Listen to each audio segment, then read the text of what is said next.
What's up, everybody? DreamClown here, and it's my turn to do a deck profile video. And today I am bringing you my Time Thief build, which is like super combo heavy, as a lot of Time Thief builds are. A couple things to know about them.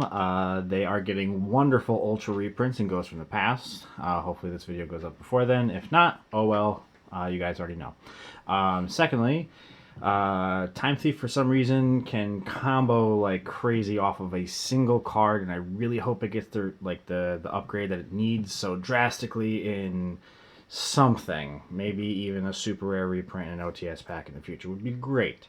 However, likelihood probably not, but just letting you guys know that stuff. But first and foremost, welcome to my combo deck video stuff. Anyway, so we're going to get started with the main deck. You'll notice I don't have a side deck, and it is my astute philosophy that I don't do side deck stuff because I feel it changes a lot.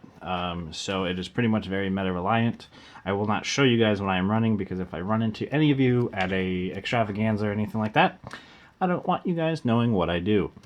Anyway, to get started, the kind of headline card, Time Thief Winder. Pretty decent by itself. Detach material from an disease monster you control. Special summon itself from your hand. On a summon, it can search out any Time Thief card, which is really, really good. And it sets up so much combo potential. But yeah, so 3 Time Thief Winder. And we'll put those over the side, out of the view. The cell phone dog itself, Time Thief Regulator. It does look like a phone. It's kind of cool. But this is the card. This is like the nuts and bolts of the deck. Like, if you draw a Regulator, you have full combo. If you draw a Regulator and Call by the Grave, your opponent's screwed. If you draw literally Regulator and like maybe 2 ways to defend yourself, you're going off, because it just generates so much advantage off of one card. It's great. But for those of you that don't know, if you control no other monsters, you contribute this card, special summon a Time Thief monster, 2 Time Thief monsters, all with different names from your deck, except for Regulator. When an Xyz monster you control is destroyed by battle, this card's in your graveyard, you can special summon it, but banish it when it leaves the field. But we don't really care about that effect. We only care about being able to rescue rabbit stuff out of the deck. But that is what we use it for. And if you're interested, enough likes on the video, I will show a combo video for this deck. Ooh, doesn't that sound enticing? Anyway, moving on. Sonic Screwdriver, Time Thief Bezel Ship. Bezel Ship is awesome. It's a wonderful extender, quick effect, not really important. Tribute, and then target Time Thief Xyz monster you control. Attach 1 card from your opponent's graveyard to it as material, which is nice. Because you can kind of interrupt stuff, because if your opponent goes to Monster Reborn and targets a monster, you can go Bezel Ship, target the monster, and give it to your Time Thief. But if this card's in the graveyard, detach a material from an Xyz monster you control, special summon it, but banish it when it leaves the field. That does not matter, partially because I run 2 of them, but also we use it for Xyz material anyway, so who cares? So we run 2 of those. We do run the 1 Chrono Quarter just in case we draw both Bezel Ships or something and we still have the Regulator that we want to get off.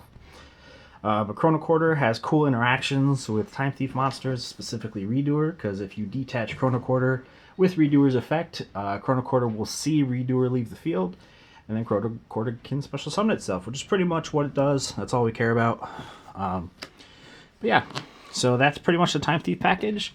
As you can see, Phantom Knights. We run Ancient Cloak. We run 1 Ancient Cloak. Don't really care about anything else except for the fact you can banish it from your graveyard, add a Phantom Knight card from your deck to your hand. We do run a handful of Phantom Knight cards in here. 1 Cloak is really all we need. Anything else is really unnecessary. I run 2 Silent Boots. I was about to say Ancient Cloak again. Silent Boots, pretty much the same thing. You can banish it from the graveyard, add a Phantom Knight spell or trap card from your deck to your hand. But if you control a Phantom Knight monster, you can special summon from your hand. Doesn't that sound great? You'll notice that everything in this deck is pretty much dark. That's intentional. But yeah, 2 Silent Boots. Raider's Wing, wonderful, wonderful extender.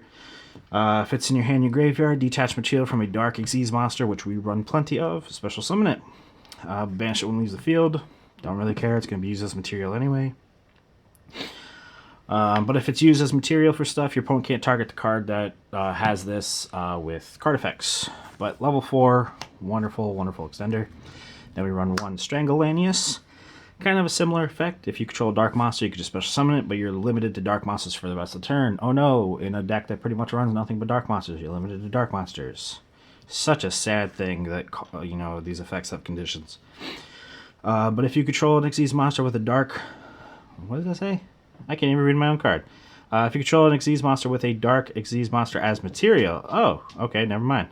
You can target a level 4 lower Raid Raptor monster in your graveyard, special summon it. It's kind of cool. Never used that effect before. Never even read past the 3rd line of the text. But yeah. And last Raid Raptor monster, Singing Lanius. If you control a face-up Xyz monster, you can special summon it. Boom. Done. Great. Alright. Now I run Black Wings. Welcome to the Black Wing Suite. 1 Zephyros, 1 Chris, Crack of Dawn, and 1 Bora. These two have the same effect, where if you control a Blackwing monster, you can just special summon from your hand. That's wonderful. Zephyros has a niche part, and if I see it in my opening hand, I'll become very, very sad. But if I see one or the other of these, I don't mind at all, because there's another one in the deck. But level 4 Dark Spam is pretty much the name of the game, and we do it very, very well in this deck. You can't have a rank 4 kind of spam deck, combo deck, without Parallel Exceed. Wonderful card. Link summon, special summon it from your hand, then you can special summon another one from your deck, and they both become level 4. Whoa, how crazy is that synergy? Anyway, moving on. Fun card. Barrier Statue of the Stormwinds. Neither player can special summon except wind monsters. Sounds kind of weird in a dark deck, but you make it at the end of your turn with Simorgh Bird of Sovereignty, and usually your opponent go Amcry game 2. Hand traps, I don't really run a whole lot because I can't find a whole lot. Anyway, Psyframe Gear Gamma and Driver package. Nothing really much to it but to do it. Get to, I don't know, if I have to go second. This is a going first build, by the way. If I go Regulator and they go Ash and I have that, boom, done. Game over. Spells. Time Thief Hack. This is literally the only reason why this card is run is because a Time Thief card and is continuous. Other than that, don't really care. Can't target Xyz monsters on their summon, on the turn that they are summoned. That's pretty much it.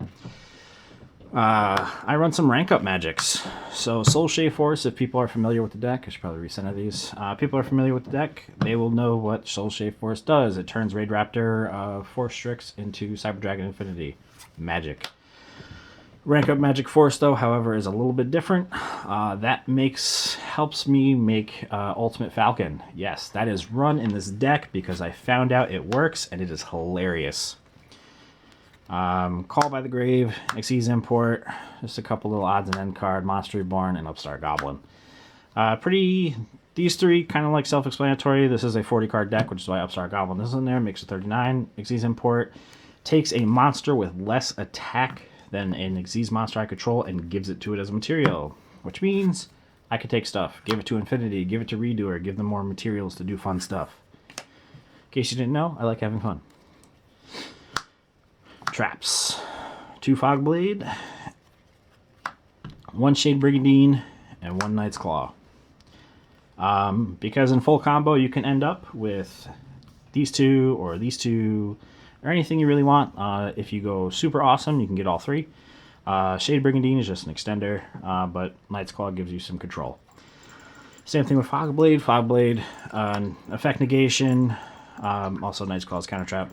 Effect negation, really good interactions, so you can search out pretty much every card in this deck, which is amazing.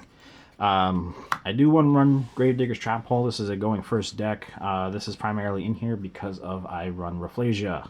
Detach to send Trap Hole from the deck to the graveyard and apply the effect, which means no Nibiru, no Gamma, none of that stuff. And then last but not least, 2-Dimensional Barrier. Cool card. Your opponent, you play this card, declare a monster type. Say no to anything that type does or would do.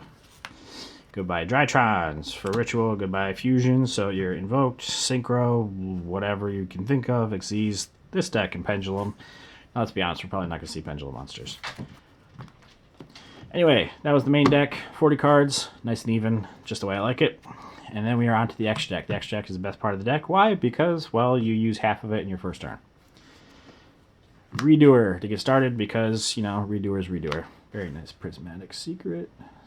Boom, done. Okay. Rafflesia because of Gravedigger's Trap Hole. Super good. Let's get those out of the shop. 2 Force Strix. Force Strix, 2 level 4 monsters. Detach, add a dark level 4 winged beast monster from your deck. Ideally, you go Regulator into Winder and Bezel Ship. Make 4 Strix, detach, grab Strangle Lanius, or Singing Lanius, and full combo. Boom, done. I run 1 Raider's Knight. Pretty much nothing except for the fact it's a dark level 4 Xyz monster, and I use it as fodder to get into my big old Ultimate Falcon. Fortress Falcon, not that. Evil Storm Nightmare, multi-step Book of Moon. So if your opponent pendulum summons a buttload of monsters, you could detach, they all get flipped face down. If they summon a monster you just don't like the way it looks, or if they don't have the rarity you like, book it face down. Except for Link monsters, of course. Can stop plays right in the tracks. Arc Rebellion Xyz Dragon, big old skill drain, gains a buttload of attack, and can kind of win you the game. If you go second, you have to make it. Infinity because of Soul Shave Force, and I know you guys see it in the corner. Boom! Ultimate Falcon. Ultimate Falcon is made off of the Phantom Knights rank up card. We did take out from the original build the older Phantom Knights quick launch rank up magic, unaffected by other card effects. How great is that? Okay, and really quickly, Masquerena Y-Strix is a combo enabler. Samorg gets you out your barrier statue. Bardiche, access code, and Appaloosa. It's a very solid deck. It is kind of fragile. Relatively reliant on getting Regulator, but it can pop off with other cards, provided you have an extender or two. But yeah, the deck in and of itself, I'd probably give 8 out of 10 for the boards it can make. It can lock your opponent out of doing a lot of stuff. As I sift through back my cards to make them look pretty. But yeah, it's a fun deck overall. Let's just put that back on top. Fun deck overall. Let me know what you guys think. And we will set the bar relatively mediocrely. We will say if this video gets 20 likes, if we can get 20 likes, combo video. How does that sound? I know it sounds great. Anyway, this has been DreamClown. This is my Time Thief deck. And thanks for tagging along, and have some fun.